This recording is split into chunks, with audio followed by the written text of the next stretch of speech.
The martial arts studio on Wilshire Boulevard sits quiet in the afternoon heat. Inside, polished wooden floors reflect strips of sunlight cutting through half-drawn blinds. The air smells of sweat, old wood, and liniment oil. A small sign near the entrance reads Zhengfang Kung Fu Institute in precise black lettering. Bruce Lee stands in the center of the empty space, 27 years old, 5 feet 7 inches, 135 pounds of precise, coiled energy. He wears simple black cotton pants and a white tank top that reveals shoulders carved from hours of daily training. His movements are economical as he adjusts the position of a heavy bag hanging from reinforced ceiling beams. Every gesture deliberate, nothing wasted. He doesn't know it yet, but in less than 3 hours, everything he's been building, his reputation, his philosophy, his entire approach to martial arts will be tested by one of Hollywood's biggest stars. And he'll have exactly 7 seconds to prove himself. The door opens with a soft chime. Linda Lee enters, carrying grocery bags, her footsteps light against the floor. She's gotten used to finding her husband here at odd hours, refining techniques, testing theories, pushing boundaries that traditional martial artists insist shouldn't be pushed. Bruce glances up, sweat traces down his temple despite the relative coolness of the studio. "You've been here since 6 this morning," she says, not quite making it a question. He smiles, that quick flash of warmth that softens the intensity always burning behind his eyes. "The body doesn't care what time it is," he replies, "only whether you're training it correctly." She sets the bags down near a small office area sectioned off by a rice paper screen. Through the translucent material, shadows of filing cabinets and stacked books create geometric patterns. "Steve called," she mentions he and James want to stop by later. Around 4, Bruce nods, returning his attention to the heavy bag. "Steve McQueen, already a friend, already a student. But James, that's different. James Coburn, 6'2", movie star. Charismatic presence that fills every frame of every film. Known for playing tough guys, cool characters who move through violence like It's choreographed dance." He's been hearing about Bruce through Steve for months now. Hearing stories that probably sound exaggerated. Hearing claims that challenge everything Hollywood thinks it knows about screen fighting. Bruce knows what this is. He's been in America long enough now to understand how reputations get tested, how skepticism wears the mask of friendly curiosity, how doubt presents itself as casual interest. He strikes the bag, a blur of motion. The impact resonates through the space like a thunderclap compressed into a fraction of a second. Linda watches him for a moment, recognizing the particular quality of focus he's settling into. Not nervousness. Preparation. "You're expecting something," she observes. Bruce stops, turns to face her fully for a moment. He's completely still, and in that stillness, there's more power than in the strike that just shook the heavy bag. James Coburn doesn't make social visits to martial arts studios. He says quietly, he's coming to see if what Steve's been telling him is real. He's coming to see if I'm real. The afternoon stretches forward, shadows lengthen across the studio floor. Bruce continues training, but there's a shift in his energy now. Not anxiety. Not performance preparation in any conventional sense. He's entering the mental space where philosophy and physical action merge into something that looks simple but contains layers most observers will never see. At 3:45, he showers, changes into fresh black pants and a dark red Chinese-style shirt with traditional cloth buttons. When he looks at himself in the small bathroom mirror, he doesn't see what Hollywood sees. He doesn't see the exotic foreigner trying to break into an industry built on excluding people who look like him. He sees someone who's discovered something true about human movement, about combat, about the relationship between mind and body, and who faces constant doubt because those truths contradict decades of tradition. The doubt used to anger him. Now it's just weight, constant pressure from every direction. Traditional martial artists who say he's betraying ancient wisdom, American skeptics who can't imagine that someone his size could be dangerous. Hollywood executives who see him as a sidekick at best, window dressing at worst. He's proven himself 100 times in 100 different ways, and he'll prove himself again today, because that's what being Bruce Lee means in 1968. The door chimes again at 4:03. Steve McQueen enters first. Blonde hair, blue eyes, that easy confidence of someone who's genuinely comfortable in his own skin. He's been training with Bruce for 6 months now. Real training. Not the choreographed Hollywood approximation of martial arts, but the exhausting, ego-destroying process of actually learning to move efficiently, to strike powerfully, to understand leverage and timing and the thousand small details that separate effective technique from performance. Behind him comes James Coburn, and the energy in the room changes instantly. Coburn moves with the casual grace of a big man who's never had to prove his physical presence. His height alone commands attention. Broad shoulders, strong jaw, eyes that take everything in with intelligent assessment. He's wearing expensive casual clothes, tailored slacks, a crisp white shirt with the sleeves rolled to his elbows. Even in a martial arts studio, he looks like someone the camera would love. Bruce steps forward, extends his hand. The greeting is warm, professional, but underneath, there's an electric current of evaluation happening from both sides. James, Bruce says. His voice is calm, slightly accented, measured. Steve's told me a lot about you. Coburn's handshake is firm without being aggressive. His smile is easy, but his eyes are doing calculations. And he's told me some pretty incredible things about you, Coburn replies. There's something in his tone, not quite disbelief, not quite mockery, but definitely skepticism wrapped in courtesy. Some things that honestly sound impossible. Steve catches the tension immediately. He's seen this before, seen the moment when Bruce's capability meets someone's doubt. It never goes the way the skeptic expects. Bruce doesn't believe in impossible, Steve offers, trying to smooth the edges of what's building. Just unlikely until proven. Coburn walks further into the studio. His height makes the ceiling feel lower. He examines the equipment, the heavy bags, the wooden dummy with protruding arms designed for blocking practice. The weights arranged near one wall, the mirrors reflecting the afternoon light. Steve says you can punch faster than the eye can follow, Coburn says, running his hand along the wooden dummy. Says you've developed techniques that make traditional martial arts look like slow motion. Bruce doesn't respond immediately. He's learned that words mean nothing here. Claims mean nothing. This isn't a conversation that will be won with explanations. Steve exaggerates because he's enthusiastic. Bruce finally says, but the principles are real. Speed isn't about moving fast. It's about eliminating everything unnecessary. Coburn turns to face him directly. There's a moment of pure assessment. Two men measuring each other. One famous, established, secure in his place within the Hollywood hierarchy. The other still fighting for recognition. Still proving himself daily. Still facing doors that close because of his face, his accent, his refusal to fit into the boxes that American entertainment demands. See, I have a problem with that, Coburn says, and now the skepticism is clearer. I've worked with fight coordinators, real tough guys, military combat veterans, boxers, wrestlers, and what Steve describes, it just doesn't match physics. A man your size generating that kind of power, that kind of speed, it's not possible. The words hang in the air. Linda, who's been organizing files near the office area, looks up. She's seen this moment before too, seen the casual dismissal, the polite disbelief, the assumption that Bruce is all talk, all mysticism, all Eastern philosophy with no substance. She's also seen what happens next. Bruce doesn't bristle, doesn't defend. His expression remains calm, almost pleasant. But something in his stance shifts, feet positioning slightly differently, weight distribution changing in ways almost too subtle to notice. You're right to be skeptical, Bruce says quietly. Most of what passes for martial arts is performance. It's dance with aggressive postures. Real combat efficiency looks different than what movies show. So you're saying you can do what Steve claims? Coburn presses. There's a challenge now, clear and direct. You can strike faster than I can react. You can generate real power from that frame. Steve shifts uncomfortably. He knows where this is going. He's been on the receiving end of Bruce's demonstrations. It's humbling in ways that ego doesn't easily accept. Bruce meets Coburn's eyes, holds the gaze without aggression, without submission, just clarity. I can show you, Bruce offers, but you need to understand something first. What I'm going to demonstrate isn't a trick. It's not wires or camera angles or convenient editing. It's the result of eliminating wasted motion, maximizing mechanical efficiency, and understanding how the human body actually generates force. Coburn's smile is confident, almost condescending. All right, he says, show me. Bruce walks to the center of the floor, gestures for Coburn to join him. The height difference is dramatic when they stand close. Coburn has nearly 7 inches and at least 50 pounds of advantage. In any conventional understanding of physical confrontation, he's the obvious winner. Hold out your hands, Bruce instructs, palms facing me, arms extended but not locked, just like you're about to catch something. Coburn complies. His hands are large, calloused from various film work, steady.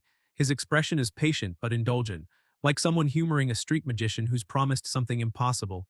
I'm going to strike your palms, Bruce explains. Just once, but I want you to pay attention to 3 things. First, whether you can see the strike coming. Second, whether you can react in time to move your hands. Third, how the force feels when it connects. Just one punch? Coburn asks. There's amusement in his voice. That's the demonstration. One strike, Bruce confirms. But I need you to really try. Try to move your hands. Try to block. Try to catch my wrist. Whatever your instinct tells you, don't just stand there and take it. Actually attempt to defend. Steve, watching from the side, feels his stomach tighten. He's been where Coburn is standing. He remembers the shock. Coburn nods, sets his feet. His hands remain extended, palms forward, about chest height. He's focused now. Movie star confidence mixed with genuine athletic ability. He's not taking this lightly anymore. His eyes lock onto Bruce's hands, watching for the wind-up, the telegraphed motion, the obvious signal that a strike is coming. Ready? Bruce asks. Ready, Coburn confirms. Bruce stands relaxed, hands at his sides. No fighting stance, no obvious preparation, just neutral positioning that looks almost casual. Then something happens that Coburn's brain will struggle to process for the next several seconds. There's no wind-up, no visible chambering of the strike, no telegraphed motion. Bruce's right fist simply appears against Coburn's palms with a crack like a rifle shot echoing through the studio. The force isn't just impact, it's transfer energy flowing through Coburn's hands, up his arms, into his shoulders and core. His entire upper body rocks backward. His feet slide against the polished floor. For a moment, he's not in control of his own balance. And he never saw it coming, not the beginning, not the middle, not even the follow-through.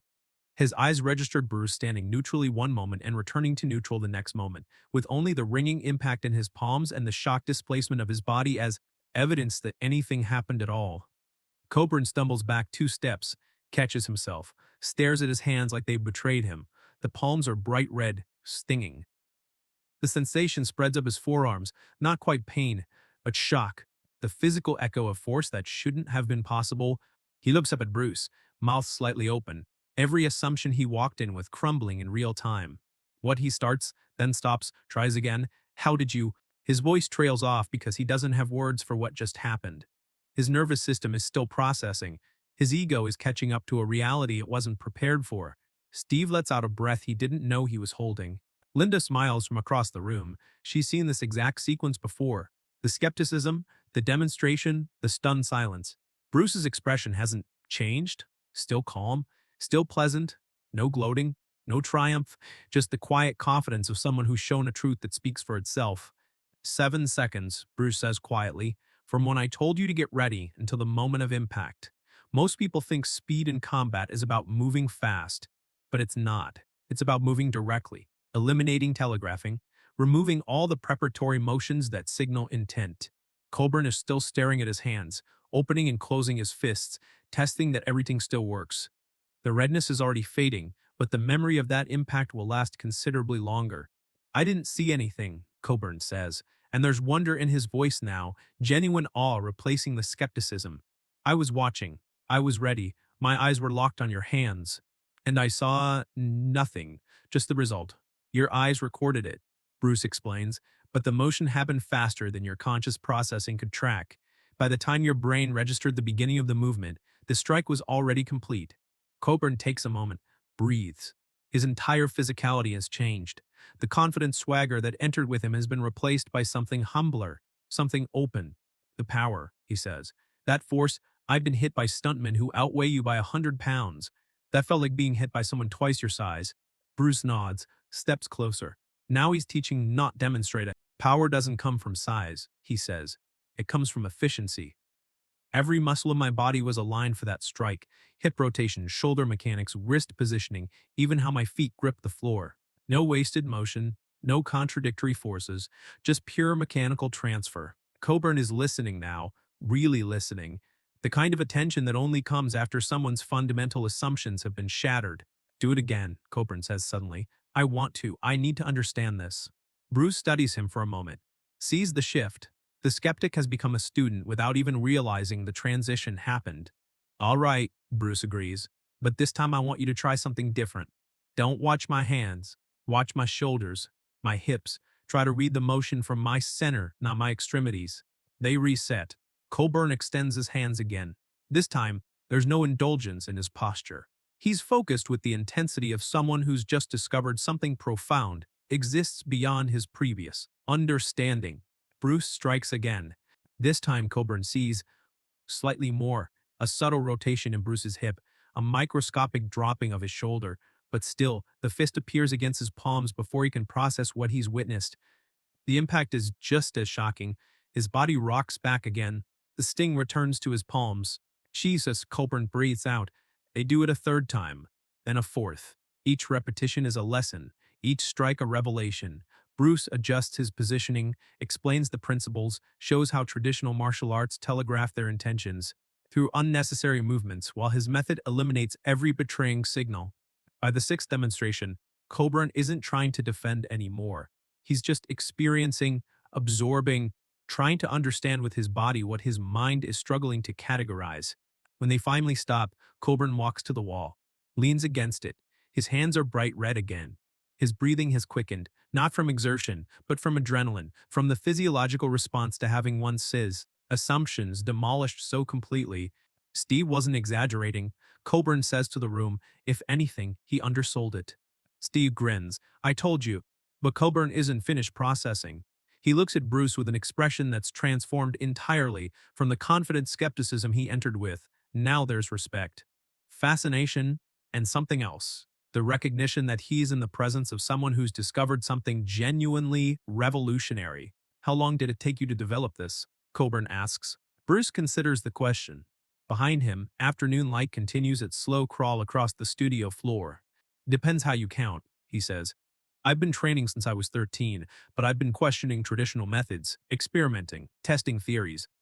Maybe 5 years of intensive work. And I'm still learning, still refining. Coburn pushes off from the wall.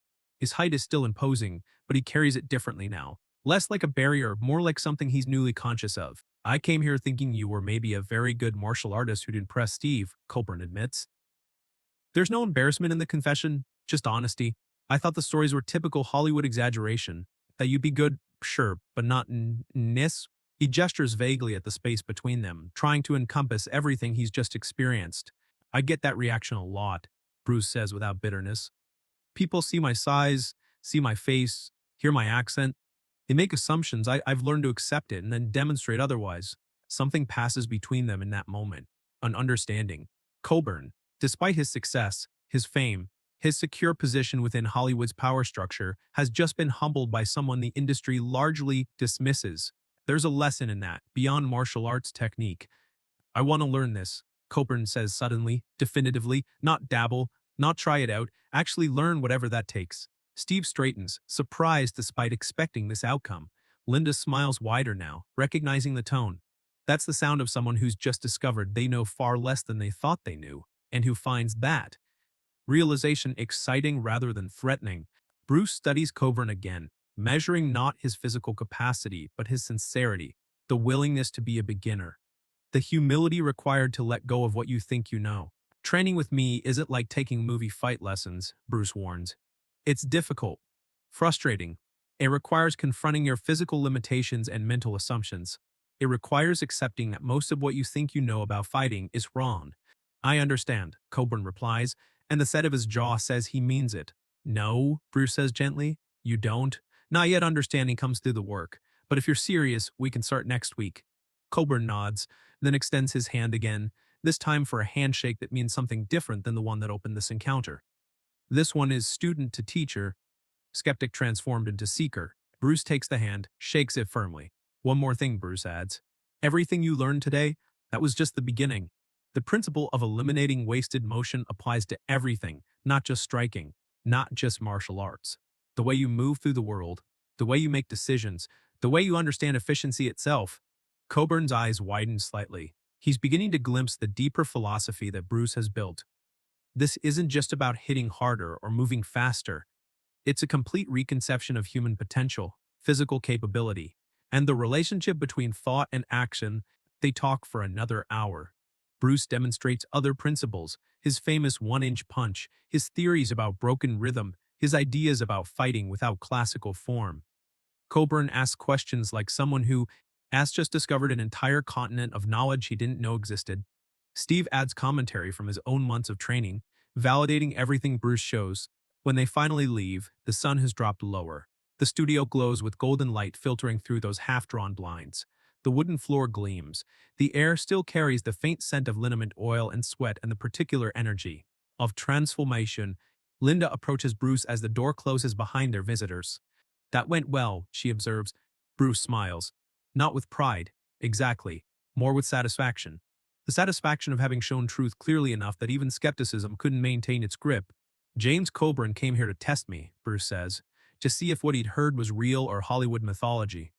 And in 7 seconds, everything he believed about speed, about power, about what someone my size could do, all of it, changed. Will he actually follow through? Linda asks, with the train. Bruce considers this. He's seen enthusiasm before, seen people amazed by demonstrations who never return because the actual work proves too demanding, too ego-crushing, too far outside their comfort zone. I think so, he says finally.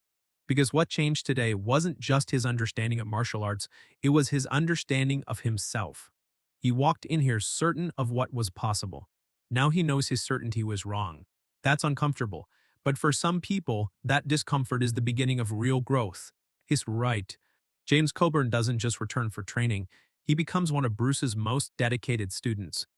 Through the late 60s and into the 70s, he trains consistently, seriously, absorbing not just techniques but the philosophy underlying them. He brings other actors, other Hollywood figures. He talks about Bruce's methods in interviews, spreading the reputation that will eventually help Bruce break through the barriers Hollywood has built against him. But more than that, the relationship that begins in those 7 seconds changes how Coburn thinks about discipline, about learning, about the humility required to be truly excellent. He carries those lessons into his work, into his roles, into the way he approaches his craft. Years later, after Bruce's death in 1973, Coburn will be one of the Hollywood figures who speaks most passionately about Bruce's genius, who fights to ensure Bruce's contributions to martial arts and film aren't forgotten, who understands that what Bruce offered the world went far beyond entertainment. The ripple effects continue spreading. Other actors who train with Bruce during these years, Steve McQueen, Kareem Abdul-Jabbar, Roman Polanski, dozens more, carry his influence forward. They spread the philosophy. They incorporate the principles into their own disciplines. They remember the lesson that skill isn't about size or appearance or background, but about dedication to efficiency, to truth, to constant refinement. The Jungfang Gong Fu Institute becomes legendary, not because of marketing or publicity, but because of moments like this one. Moments where skepticism meets reality and transforms into respect. Where assumptions shatter against demonstration. Where someone discovers that what they thought were fixed limits were actually just unchallenged beliefs. The studio on Wilshire Boulevard no longer stands. The building has been replaced, renovated, transformed by decades of urban development. But the principles demonstrated there remain. The philosophy continues evolving through Bruce's students, their students, the countless martial artists and athletes and thinkers who've encountered Jeet Kune Do and found something that transcended fighting technique. What happened that June afternoon in 1968 matters not because it was dramatic or violent or destructive. It matters because it was educational. Because Bruce chose to demonstrate rather than humiliate. Because he showed someone truth clearly enough that skepticism transformed into dedication. That's power, not the force of the strike, though that was real and shocking and undeniable. The real power was in what happened after, in the decision to teach rather than merely defeat. In the grace to accept Coburn's skepticism without anger and respond with clarity. In the understanding that changing one person's mind completely is more valuable than impressing 100 people. Superficially, Bruce could have embarrassed James Coburn and could have used those 7 seconds to make a movie star look foolish in front of witnesses, could have turned skepticism into humiliation, and walked away with his ego satisfied. Instead, he created a student, an advocate, an ally, someone who would carry forward the work and spread understanding. That choice, teaching over defeating, building up rather than tearing down, that's the lesson underneath the demonstration. Now turn that lens on yourself. When was the last time someone doubted you, questioned your capability, dismissed your expertise based on their assumptions? How did you respond? Did you lash out? Did you take the opportunity to humiliate them? Did you prove your point in a way that destroyed rather than educated? Or did you demonstrate with clarity, show truth so evidently that skepticism couldn't maintain its grip? And then, crucially, did you offer the path forward? Did you transform the doubter into a student? Most people, when challenged, respond with ego. They see doubt as attack and respond with destruction. They win the argument but lose the opportunity. They prove themselves right in a way that ensures the skeptic learns nothing, except resentment. Bruce understood something deeper. He understood that real mastery isn't demonstrated by defeating someone, it's demonstrated by transforming them. Every time someone doubts you, that's not an attack to be repelled. It's a teaching opportunity, a chance to show truth so clearly that assumptions crumble and growth becomes possible. But here's the difficult part. That requires restraint, patience, the security to let your capability speak without needing to humiliate, the wisdom to know that building someone up after breaking their assumptions is harder than just leaving them broken 7 seconds to shatter skepticism, a lifetime to master the grace to do something constructive with what comes after. Which kind of power are you building? The kind that proves points or the kind that changes minds? The kind that wins confrontations or the kind that creates students? The kind that satisfies ego or the kind that leaves lasting impact? James Coburn walked into a studio carrying assumptions. He walked out carrying possibility. That transformation didn't happen because Bruce was fast or powerful or technically brilliant. Though he was all those things, it happened because Bruce understood that strength isn't just what you can do to someone, it's what you can do for them.